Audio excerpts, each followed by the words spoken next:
prescription flea and tick medications get an FDA alert, and what will happen to the millions of chickens, turkeys, and hogs killed by Hurricane Florence.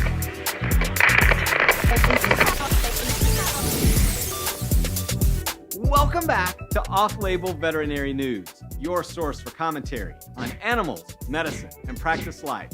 I'm sorry I've been away for a while, but this little thing called Hurricane Florence had me evacuated from my home and businesses for the past week. Now, we'll get to that story in just a minute, but first, let's jump in to some of the stories you might have missed. A new FDA alert about prescription flea and tick medication. On Thursday, September 20th, 2018, the FDA issued a special animal drug safety communication alerting pet owners about the potential for neurologic adverse events associated with certain flea and tick products. This special FDA alert concerns prescription flea and tick medications in the isoxazoline class. Now, these are very popular products that we're all familiar with: Bravecto, Credelio, Simparica, and Nexgard. This alert is more about gathering information about a potential problem rather than declaring that a problem exists. And I think this is going to potentially confuse our clients. Now, what the FDA says is all of these drugs have been approved.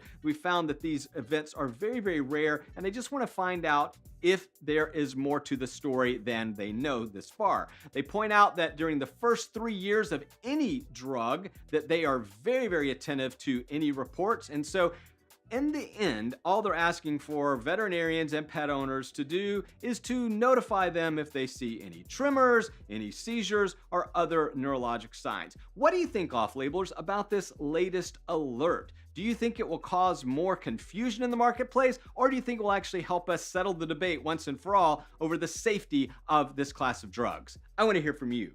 If you'd like to report a suspected adverse drug event for a specific product or obtain additional information, simply call one of these numbers.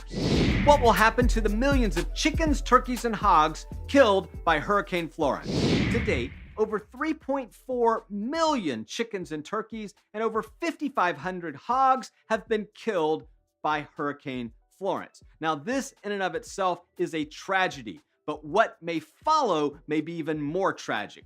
Our biggest concerns are what will happen as these manure lagoons overflow and spill into aquifers, rivers, creeks, and other supplies of water for humans. And then what do you do with all the dead animals? Now, North Carolina is one of the top producers of chickens, turkeys, and hogs in the country. So that means that in a very small part of the country and in a very small part of our state, you have a concentration of poultry, turkey, and hog producers. There are a lot of issues and concerns we should have in addition to just the loss of life and suffering of these animals.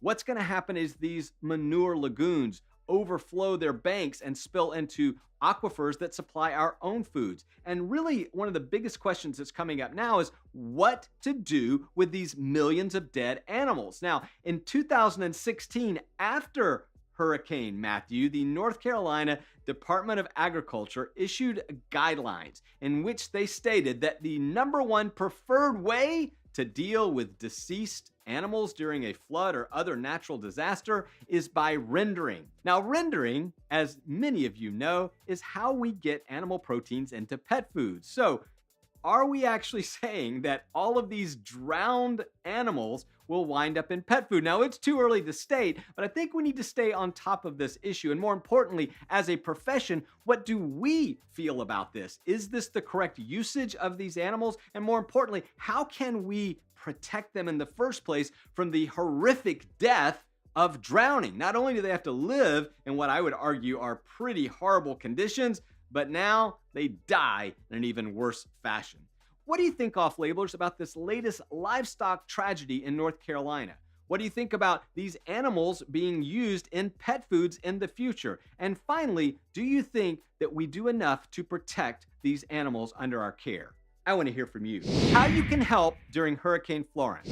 Hurricane Florence will turn out to be one of the costliest and deadliest storms in our nation's history. I am very, very proud to share my weekly Veterinary Viewfinder podcast with co-host Becky Mosser, who is a registered veterinary technician who is working right now with the ASPCA to help displaced and abandoned animals in Lumberton, North Carolina area. So how can you help? Well, honestly, there are three major ways, and they all need your money more than anything, and your time if you're a veterinary professional, but you've got to have special training to be deployed.